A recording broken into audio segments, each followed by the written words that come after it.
J'ai le Q. Bien, c'est ça, c'est dans l'Évangile de Jean surtout, et ce matin, on a cité Jean 3,16. C'est basé sur l'amour de Dieu pour nous. Et je vais vous parler d'un autre apôtre. On est en train de faire une série. Moi, j'ai été vraiment enrichi spirituellement de regarder de proche la vie de chaque personne dans l'équipe de Jésus. Ils ont été avec Jésus pendant 3 ans, donc je me suis dit, il doit y avoir quelque chose vraiment à retirer de ces hommes-là. J'ai vu que c'était des gens comme vous et moi, avec leurs défauts, puis leur colère, puis leur impulsion, puis toutes sortes de choses, mais que Dieu travaille par vous, travaille par moi, et nous utilise. Et Jean est un autre disciple qui a été formé par Jésus, et c'est l'apôtre de l'amour, comme on l'appelle. J'aimerais vous parler d'un nommé William Gladstone, qui a été premier ministre de Grande-Bretagne quand la Grande-Bretagne était sur toute la terre, la grande puissance. Comme les États-Unis. Les États-Unis aujourd'hui, si on rassemblait toutes les armées, je pense, de la terre, je pense que je peux encore dire que les États-Unis seraient plus forts. Mais on voit que les grandes nations tombent les unes après les autres. Et même les États-Unis vont tomber. Malheureusement, c'est ce qui arrive dans notre humanité, mais lui il a vécu de 1809 à 1898, et puis il est, pendant plusieurs années, dans le cours de sa vie, il a été premier ministre de Grande-Bretagne. Pendant de courtes périodes, non, mais après ça, il était revoté à nouveau dans la Chambre des communes. Un jour, il s'est tenu justement devant la Chambre des communes, et puis il a commencé à raconter une histoire assez touchante de leur princesse Alice. Et puis Alice avait un jeune garçon qui s'appelait Ernie, qui était très malade de la diphtérie, une maladie très contagieuse. Et chaque jour, la condition de son fils devenait progressivement pire. Puis il avait du mal à respirer, le garçon. Alice savait que très bientôt les douleurs du garçon allaient se terminer par son décès. Les médecins personnels du petit garçon ont fortement recommandé à la mère de ne pas même s'asseoir proche du garçon, de son garçon qui avait la diphtérie, dans la crainte qu'elle aussi contracte cette terrible maladie mortelle. Mais un jour, où la respiration d'Ernie était devenue très pénible, la princesse Alice a choisi de le prendre dans ses bras. Puis le garçon a dit, « Maman, donne-moi un bec. » Et sans hésiter, un instant, la princesse lui a donné le plus sincère des baisers qu'une mère puisse donner à son enfant. Il s'en est suivi que la mère et le garçon, au bout de quelques jours seulement, sont tous les deux entrés dans la présence du Seigneur. Je raconte cette histoire-là de quelqu'un qui l'a déjà raconté. Comme on a vu, c'était William Gladstone qui a raconté, pour démontrer à quel point c'est difficile de dire l'amour, de décrire l'amour. Et ce matin, pendant tout le repas du Seigneur, je pensais à ce que vous disiez, à ce qu'on a chanté, à les prières. Puis je me disais, si on prenait chaque personne ici, et qu'on leur demandait de décrire ce qu'ils comprennent par l'amour, on aurait des versions assez différentes. On est tous différents. C'est quoi l'amour? On comprend ça comment? On serait surpris, même de ceux qui ne parlent pas, qui n'auraient rien à dire, si on arrivait à les faire parler. Alors, il y a différentes versions. Mais moi, il y a une parole qui venait comme du Seigneur qui me disait, mais Dieu, lui, il s'est aimé. Puis peu importe ce que moi je comprends de l'amour, ce qui compte, c'est que lui-même, il sait m'aimer. Je ne comprends pas de la façon qu'il m'aime, mais il m'a tant aimé qu'il a donné son Fils unique, afin que quiconque croit en lui ne périsse point, mais qu'il ait la vie éternelle, éternelle, éternelle, éternelle. Encore une fois, éternelle. Alors, vous savez, le véritable amour s'oublie soi-même. Le véritable amour ne connaît pas de danger.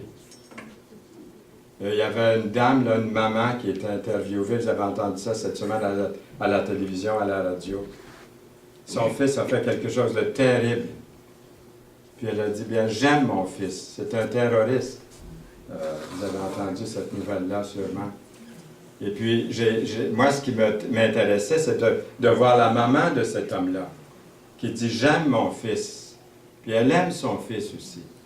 Ça, c'est indescriptible, cette sorte d'amour. Elle sait que son fils ne fait pas bien, mais touchez pas mon fils. J'aime mon fils. Le véritable amour agit au-delà de l'intérêt personnel. La Bible dit, les grandes eaux ne peuvent éteindre l'amour et les fleuves ne le submergeraient pas. Dans Cantique des Cantiques, chapitre 8, verset 7. Jésus a fait la même chose pour vous et pour moi. Nous avons une maladie mortelle, une maladie qui peut être éternelle, une maladie qui nous sépare de Dieu pour l'éternité. Jésus a quitté son trône de gloire. Il a été brutalement torturé, mis à mort pour nous apporter à vous et moi le seul remède pour notre guérison. L'avez-vous ce remède? L'avez-vous accepté ce cadeau de Dieu qu'il vous donne? La Bible a beaucoup à dire sur l'amour, mais si nous devions choisir un apôtre pour illustrer l'amour, ce serait sans aucun doute l'apôtre Jean. Donc je reviens à lui.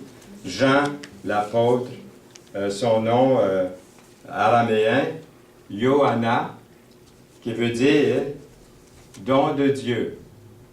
Jean a été l'un des 12 apôtres de Jésus selon la Bible. Et Jean était le fils de Zébédée, et puis de Salomé, et le frère de Jean était Jacques, fils de Zébédée, un autre des 12 apôtres. Salomé, elle, est mentionnée dans Marc 15, 40. Elle serait la mère de Jacques et de Jean. On a déjà vu ça quand on a parlé de l'apôtre Jacques, vous vous souvenez. La tradition chrétienne veut qu'il ait survécu à tous les autres apôtres, Jean. Tous les autres ont souffert le martyre, sauf Judas Iscario, qui est allé se pendre après avoir trahi Jésus. On dit qu'une tentative a été faite pour mettre fin à la vie de Jean. On dit qu'il a été ébouillanté avec de l'huile. D'autres ont dit que, ça c'est d'après des traditions, c'est pas écrit dans la Bible, mais on dit qu'on lui a donné un jour un calice rempli de poison, que Dieu l'a épargné, bien sûr. Le calice est un symbole, justement, de l'apôtre Jean, d'après les traditions aussi. C'est un calice avec un serpent à l'intérieur. Puis après la résurrection, Jean, avec Pierre, sont les premiers des disciples à se dépêcher pour se rendre au tombeau. Après que Marie de Magdala les eut informés de la pierre roulée. Ça, c'est une histoire intéressante quand on lit ça attentivement dans le Nouveau Testament. Marie de Magdala, elle, était perplexe devant le tombeau ouvert. C'est comme si ça ne l'avait pas convaincu que Jésus était ressuscité.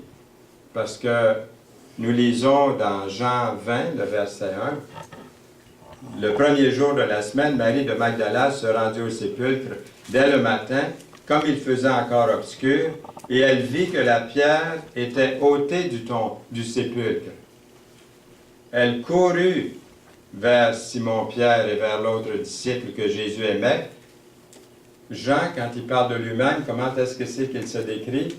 Le disciple que Jésus aimait. Alors, c'est Pierre et Jean. Il leur dit, elle leur dit, ils ont enlevé du sépulcre le Seigneur et nous ne savons où ils l'ont mis. Donc, est-ce qu'elle croit qu'il est ressuscité? C'est comme si elle avait, en tout cas, elle est perplexe, on peut dire le moins. Pierre et l'autre disciple sortirent et allèrent au sépulcre. Je les imagine tous les deux courir. Puis Jean, lui, il est plus jeune. Pierre est essoufflé, hein? Il court, hein? Puis il prend de l'arrière, puis Jean, lui, est en avant, il court. Ils couraient tous deux ensemble. Mais l'autre disciple, donc l'autre disciple, ce serait Jean, l'autre disciple courut plus vite que Pierre et arriva le premier au sépulcre. S'étant baissé, il vit les bandes qui étaient à terre. Cependant, il n'entra pas. J'imagine qu'il arrive devant le tombeau, et puis il se penche, puis il n'ose pas rentrer, mais il voit que tout est là, bien placé à l'intérieur. Simon-Pierre, qui le suivait, arriva et entra dans le sépulcre. Hein? Je me semble le voir courir, Pierre, là. Puis là, Jean était devant lui. Tasse-toi, hein? Il rentre directement dans le sépulcre. Mais même là, regardez, même là, et il voit ici, il vit les bandes qui étaient à terre, et le linge qu'on avait mis sur la tête de Jésus, non pas avec les bandes, mais plié dans un lieu à part. Alors, l'autre disciple, qui était arrivé le premier au sépulcre, entra aussi, et regardez ce qui est écrit, et il vit, et il crut. Donc, Jean serait donc le premier à croire, hein, que Jésus est vraiment ressuscité, quand on regarde ça de cette façon-là. Et plus tard, lorsque le Christ est apparu au bord du lac de Génézareth, Jean a également été le premier des 7 disciples qui étaient là présents à reconnaître son maître debout sur le rivage. Regardez, le matin étant venu, Jésus se trouva sur le rivage, mais les disciples ne savaient pas que c'était Jésus. Jésus leur dit, « Enfants, avez-vous rien à manger? » Ils répondirent, « Non. » Il leur dit, « Jetez le filet du côté droit de la barque, et vous trouverez. » Ils le jetèrent donc, et ils ne pouvaient plus le retirer à cause de la grande quantité de poissons. Alors, qui? Le disciple que Jésus aimait, dit à Pierre, « C'est le Seigneur! C'est le Seigneur! » Peut-être pas comme ça qu'il l'a dit tout à fait, là, mais on ne sait pas. Mais moi, je pense que c'est ça qu'il a dit, hein? Puis même avec son coude, hein? C'est le Seigneur! Est-ce le Seigneur? Hein? Est-ce le Seigneur? OK. Le 4e évangile, l'évangile de Jean, nous a montré à quel point la relation de Jean, le disciple que Jésus aimait, comme il s'appelle, comment est-ce que c'est que son amour, hein, pour le Seigneur était grand, avec le Seigneur, par le titre qu'il se donne, qu'il a l'habitude de se donner, le disciple que Jésus aimait, dans Jean 21, 20.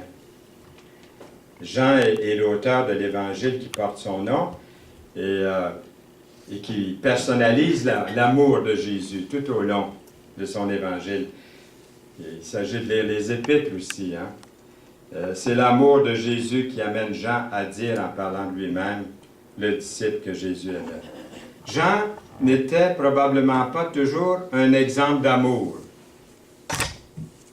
C'est comme quand je pense à Salomon, il n'était pas toujours un exemple de sagesse. Cette semaine, j'ai lu qu'il y avait 700 femmes. Puis Dieu l'avait averti, bien averti avant. 300 concubines. Pour un gars qui a de la sagesse, je trouve qu'il s'est écarté pas mal à un moment donné. Pauvre lui. Oui, parce que c'est les femmes qui l'ont fait tomber, puis toutes sortes de choses. Mais on peut dire que Jean n'était pas toujours, même si c'est l'apôtre de l'amour, moi, il me vient à l'esprit aussi des passages à l'heure actuelle, comme il vous en vient probablement aussi. C'est marqué dans l'Écriture ce que vous étiez autrefois, blasphémateur, menteur, puis il y a une longue liste. Ce que j'étais. Alors, il nous met en garde de retomber dans notre vieille vie d'autrefois. Alors, Jean n'était probablement pas toujours un exemple d'amour. Vous vous souvenez le surnom que Jésus a donné à Jean? Jean, frère de Jacques, auquel il donnait le nom de Boanerges, qui signifie? Ça veut dire quoi, fils j'allais dire de colère? Fils de tonnerre, ça veut dire fils de colère. Fils de rage au volant, hein? Fils de toutes sortes de choses. C'est ça que ça veut dire, au fond. Il était toujours en beau tord-brûle. C'est ça. Alors, c'est ça qui était Jean. Vous voyez, je le vois comme quelqu'un comme nous, de même nature. Puis Dieu, le Seigneur, l'a transformé avec son amour. Il nous gagne à lui, Jésus. Il nous fait son disciple. Il nous fait son apôtre, Jésus. Jean était appelé fils du tonnerre, mais le Seigneur en a fait quelque chose d'autre. Dans Luc 9, 54, Jean n'a pas tardé à rendre un verdict. Écoutez bien, un verdict, Jean, sur le peuple de la Samarie. Pourquoi? Vous vous souvenez? Lui et son frère Jacques, ce qu'ils avaient dit? Seigneur, veux-tu que nous commandions que le feu descende du ciel et les consume? Ça vous a pas ça vous a pas tenté des fois de faire la même chose? Moi, ça m'a tenté des fois aussi. Quand le Saint-Louis veut sortir, là, en laissant le Saint de côté. Autrement dit, c'est comme s'ils avaient dit, puisque c'était Jacques et Jean, c'est comme s'ils avaient dit, Seigneur, faisons-les frire pour la gloire de Dieu. On avait déjà vu ça quand on a parlé de Jacques. Mais dans Marc 9, Jean veut interdire à un homme, voyez-vous, il ne s'arrête pas son affaire. Il veut interdire à un homme de chasser les démons au nom de Jésus parce que l'homme n'était pas l'un des 12. Et que moi, je prends une exhortation ici, là. Parce qu'ils ne sont pas avec nous, hein, parce qu'ils ne sont pas dans notre chapelle, dans notre église, de notre communauté, ben là, tu sais, on peut peut-être les juger, les négliger, manquer d'amour. Il n'était pas avec eux. Vous voyez, c'est marqué ici. Jean lui dit, Maître, nous avons vu un homme qui chasse les démons en ton nom, et nous l'en avons empêché. Pourquoi? Parce qu'il ne nous suit pas. Dans Marc 9, 38. Le Seigneur répond, « Ne l'en empêchez pas, répondit Jésus, car il n'est personne qui, faisant un miracle en mon nom, puisse aussitôt après parler mal de moi. Qui n'est pas contre nous et pour nous. » Dans Marc 9, versets 39 à 40 et 40. Alors, c'est pas pour rien que Jésus lui a donné le nom de Boanerges en fils de colère. C'est pas pour rien. Il y avait de la transformation à faire dans ce gars-là, là. Comme il n'avait à faire en moi, puis en vous. Est-ce que vous êtes d'accord? Il veut travailler, puis laissons-le travailler. Nous sommes la pâte, il est le potier. Laissons-nous modeler par lui. Et des fois, ça fait mal quand il faut qu'il enlève quelque chose, là. Alors, c'est pas pour rien que Jésus lui donne ce nom-là, mais Jean ne devait pas être un gars facile jusqu'à ce que Jésus se saisisse de lui pour en faire un apôtre de l'amour. Le Seigneur peut faire des apôtres d'amour. Je me rappelle au Cap de la Madeleine, à Trois-Rivières, j'étais dans l'Assemblée depuis le tout début, là. Et puis un jour, j'étais au travail, et il y avait un monsieur, en plein mois de février, il avait enlevé sa chemise, puis la vapeur montait, il était costaud, il était poilu. On aurait dit d'un gorille. Et puis il était là ils étaient en train de creuser un trou dans la pelouse devant la St. Lawrence Corporation, là où je travaillais dans le bureau.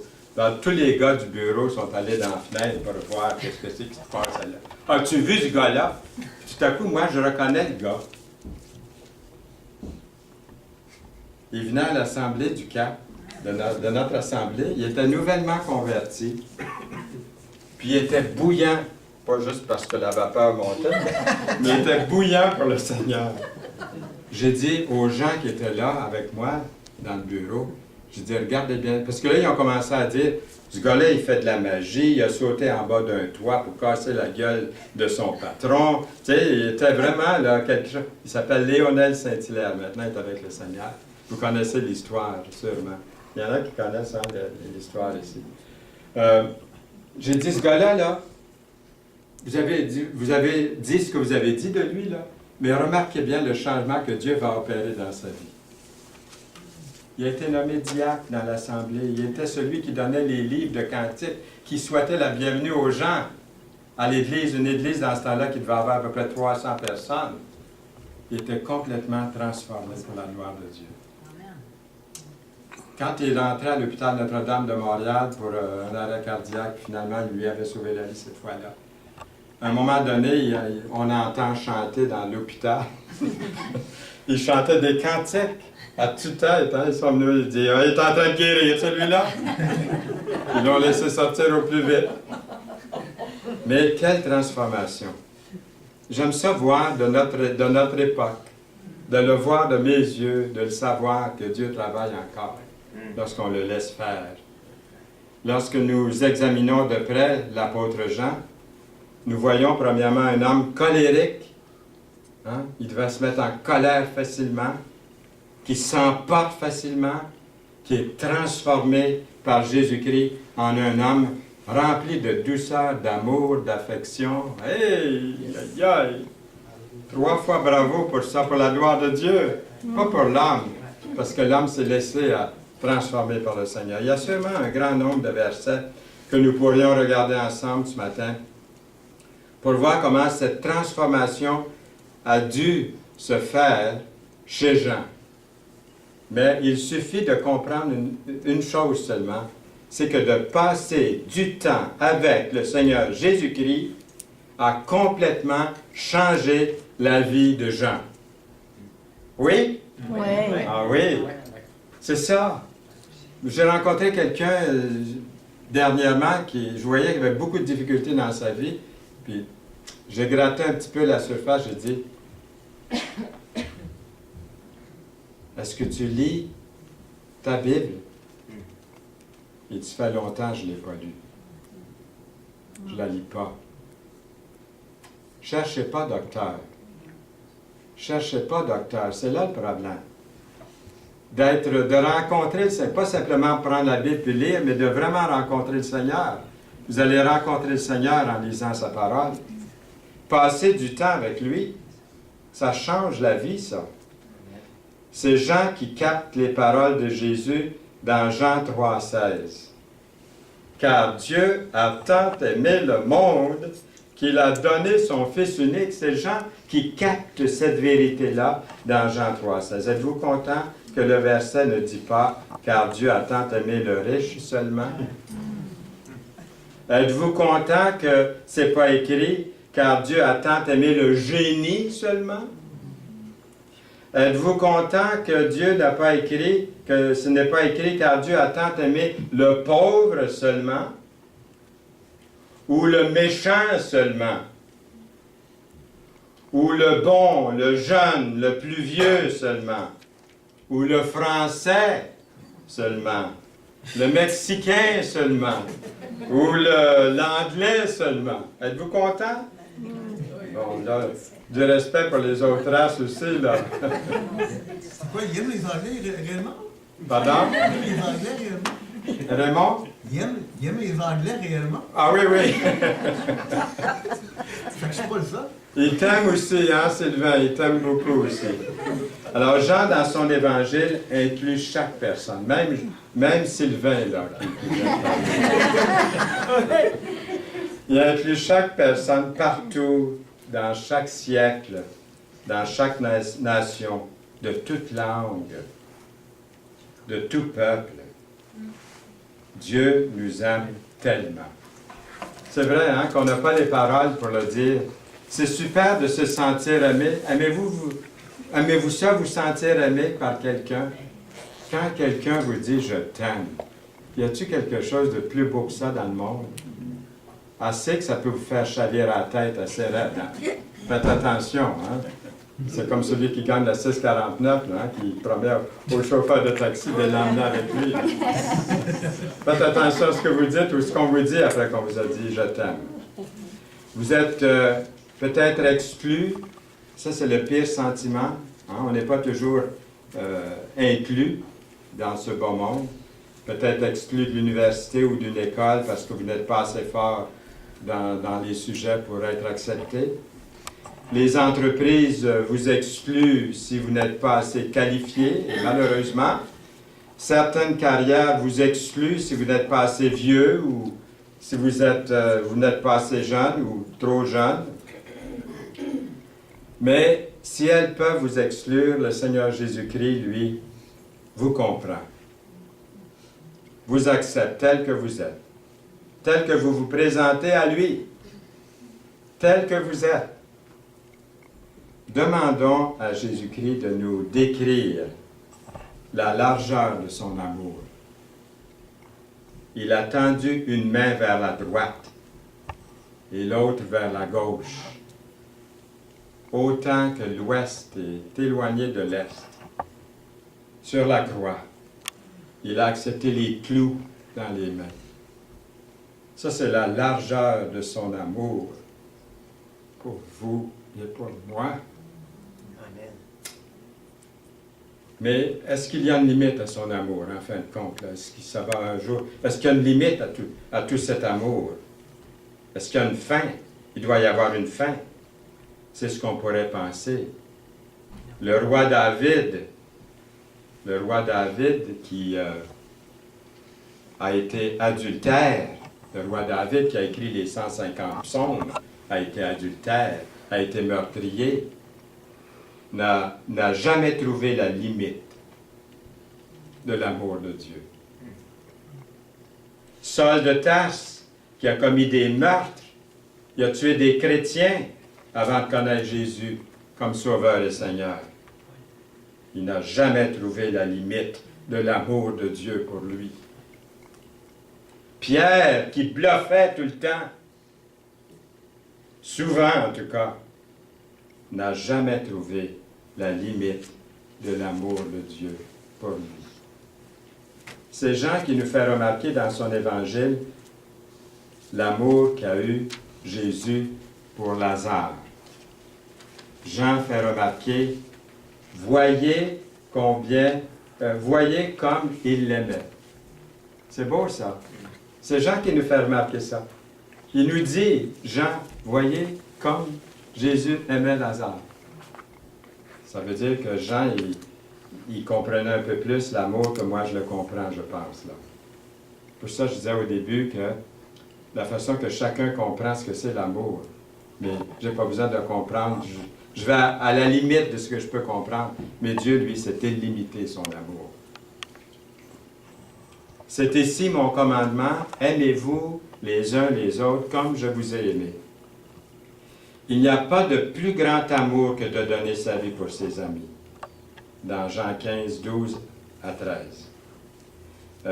J'aimerais vous parler, moi je suis un passionné de la Deuxième Guerre mondiale. Quand la guerre a commencé en 1939, j'avais 4 ans ou 4 ans et demi, et puis ça m'a vraiment impressionné. J'en entendais parler pendant toute mon enfance. Les Alliés, les Russes, les Allemands, les nazis, les camps de concentration. Alors aujourd'hui, je manque jamais d'un film, même si je l'ai vu 10 fois, je regarde le film à nouveau.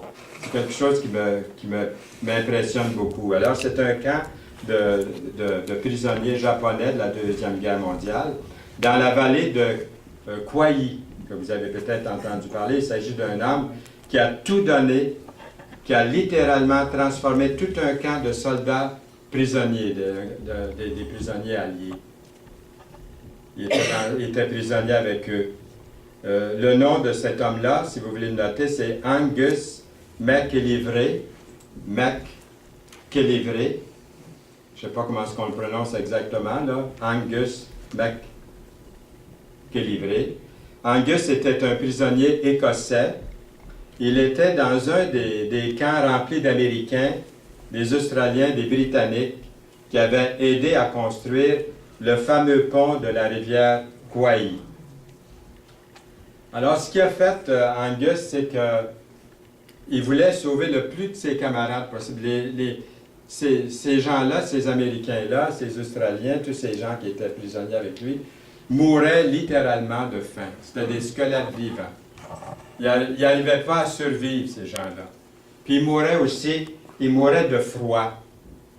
Il n'y avait pas assez pour se couvrir. Il faisait très froid, il n'y avait pas de chauffage en plein hiver. Et lui, ce qu'il faisait, Angus, il prenait son repas, puis quand il voyait que quelqu'un avait de la misère, était mal nourri, il allait lui donner son repas. Puis là, finalement, les soldats lui disaient, « Mais toi? » Il disait, « Moi, ça va. » Il dit, « Je peux m'arranger autrement. » Comme si il recevait Mais pendant ce temps-là, lui, il mangeait très, très peu.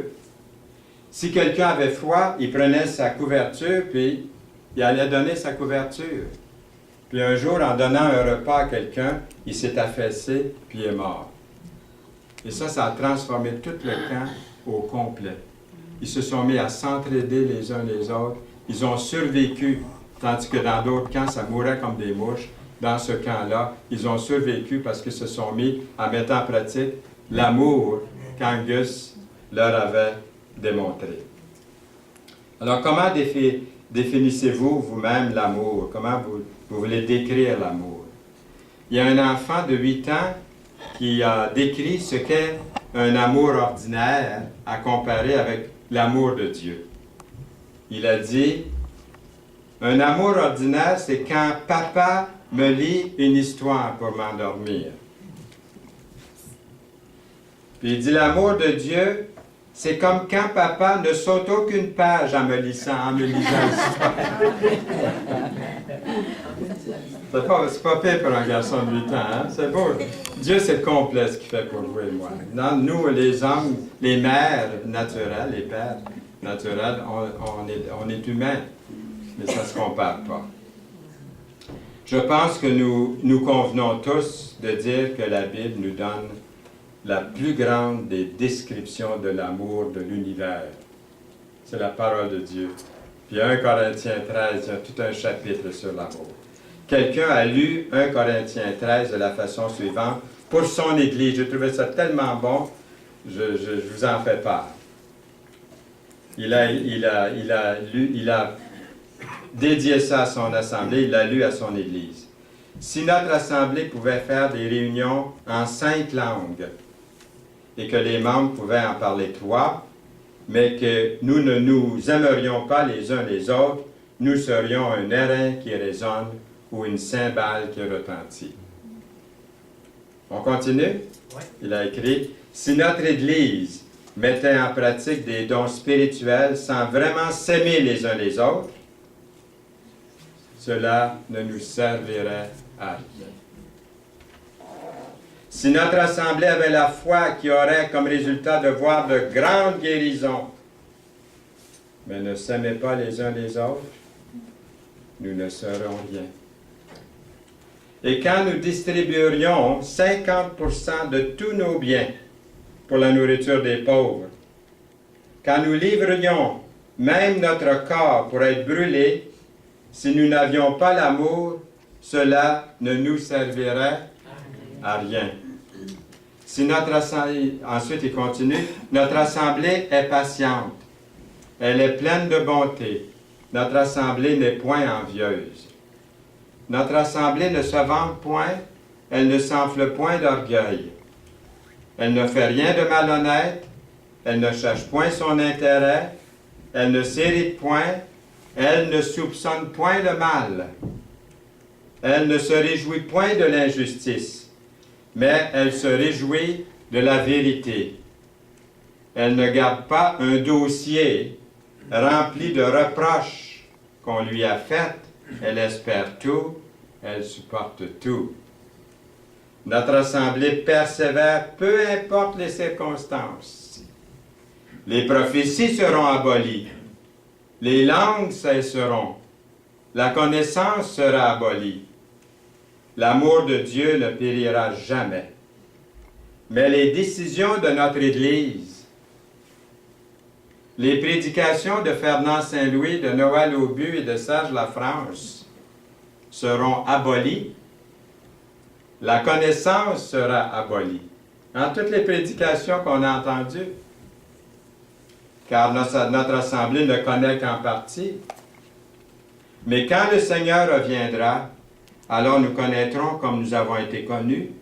Mais quand ce qui est parfait sera venu, ce qui est partiel sera aboli. Lorsque nous étions de nouveau convertis au Seigneur, nous raisonnions comme des nouveaux-nés dans la foi.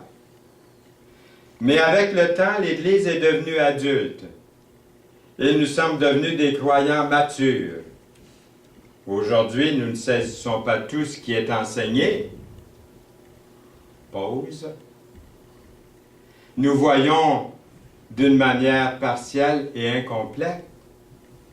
Mais un jour, notre assemblée et tous ceux et celles qui sont les rachetés du Seigneur connaîtront comme ils ont été connus. Maintenant donc, il y a ces trois choses qui vont surpasser notre assemblée. La foi, l'espérance, l'amour. Mais la plus grande de ces choses, c'est l'amour. Vous savez, l'amour ne s'exprime pas uniquement en paroles, mais surtout en action. Et quiconque vous donnera à boire un verre d'eau, merci, en son nom, parce que vous appartenez à Christ, je vous le dis en vérité, il ne perdra point sa récompense. Marc 9, 41. Êtes-vous content? Oui. Êtes-vous content d'être aimé du Seigneur? Oui. Pas plus que ça? Oui. Bon, il y en a plusieurs en tout cas qui sont très très contents. Je pense la majorité, je pense tous. Est-ce que vous aimeriez lire 1 Corinthiens 13 comme l'a fait cette personne pour son Église? Le faire sincèrement.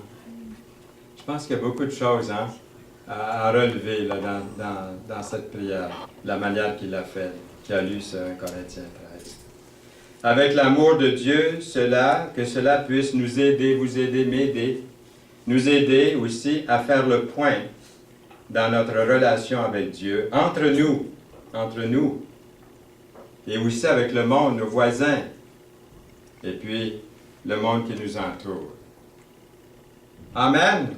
Amen. Amen et Amen. Seigneur, merci de ta bénédiction sur chacun de nous aujourd'hui. Tu veux nous bénir. Tu nous aimes et nous voulons t'aimer, Seigneur, en retour. Nous voulons, Seigneur, faire accepter cette parole et te reconnaître comme Seigneur de notre vie. Au nom précieux de Jésus. Amen. Amen.